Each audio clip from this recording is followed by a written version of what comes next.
Hello, c'est HR, votre chroniqueur. Alors aujourd'hui, samedi, naturellement, je vais vous parler d'un film From Asia.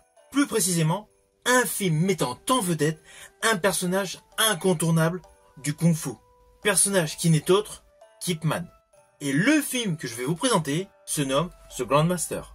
Naturellement, avant d'aller plus loin, si vous n'êtes pas abonné, pensez à le faire, pensez à la petite cloche pour notif et surtout pensez à me mettre en commentaire quel est votre opus de la saga des Ip Man.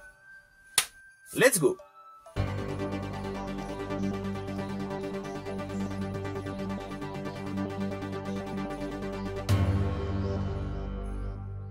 Alors vous le savez, je suis un fan inconditionnel de ce personnage emblématique Ip Man. J'ai réalisé de nombreuses vidéos concernant les films mettant ce personnage en avant. Il me manquait The Grandmaster, c'est pour cela que je vous fais cette vidéo. Et d'ailleurs, sur ma chaîne YouTube, j'ai créé une playlist spéciale concentrée sur le personnage Ip Man. Ainsi, vous pouvez y découvrir les préquels avec différents interprètes pour le personnage d'Ip Man, le diptyque avec Donnie-To, l'incontournable saga excellente portée par Donnie Yen,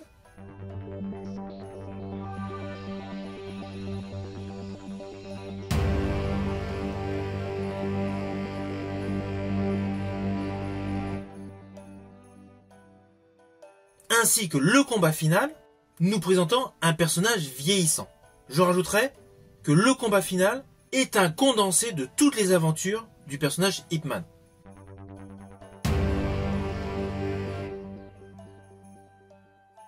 J'ai également effectué une vidéo sur le spin-off Ip Man Master Z.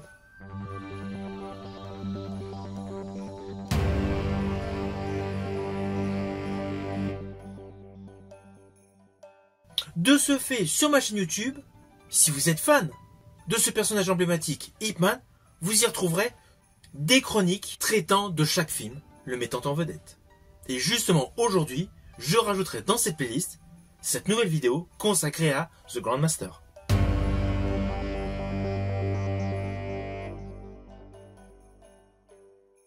Alors ce film The Grandmaster a l'histoire suivante.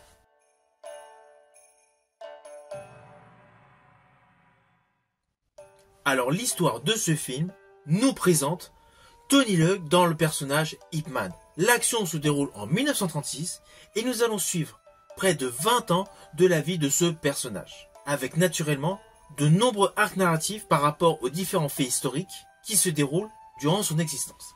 Alors ne vous inquiétez pas, je n'irai pas plus loin sur les lignes scénaristiques, car chaque film traite l'histoire de ce personnage de manière légèrement différente. Et justement, dans cette version, nous avons une très belle adaptation. Perso, je suis un aficionados de la saga portée par Donnie Yen. Ce film The Grandmaster, je le place juste après. Film réalisé par Wong Kar-wai. Alors pour la petite histoire, Wong Kar-wai avait déjà travaillé avec Tony Leung, c'était pour son film Chungking Express. Un film radicalement différent de The Grandmaster. Je rajouterai d'ailleurs que la performance de Tony Leung dans ce film est très antagoniste au reste de la carrière de Tony Leung.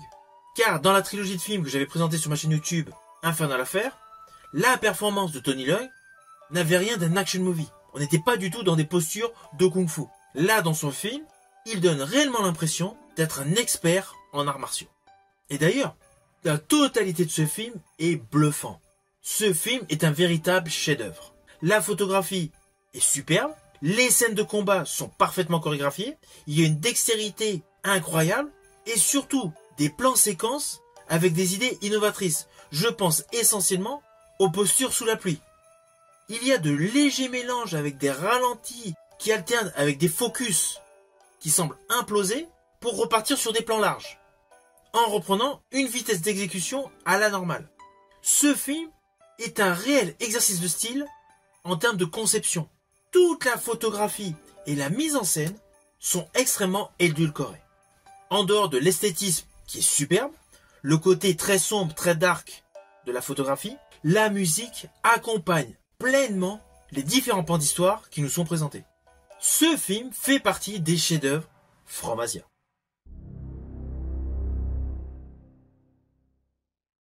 Alors naturellement, c'est un film que je vous invite à découvrir. C'est un très beau film. Je ne veux pas trop détailler sur l'histoire, car même si elle est connue dans son ensemble, il y a pas mal de différences en termes d'adaptation. Et dans cette version, c'est innovant. Ce film, vous pouvez le voir par le biais de supports physiques, via DVD ou Blu-ray comme moi, ou tout simplement en VOD ou sur YouTube. Vous avez pléthore de possibilités de découvrir ce chef-d'œuvre avec une prestation de Tony Leung très différente de tout ce que vous avez pu voir avec lui. Je pense principalement à dernièrement dans la production Marvel, Shang-Chi. Ainsi, j'espère vraiment que ceux qui ne connaissent pas ce film auront envie de le découvrir. Si vous avez aimé ma vidéo, n'oubliez pas, petit pouce vers le haut, pensez au partage. Quant à moi, je vous dis à bientôt pour une prochaine vidéo.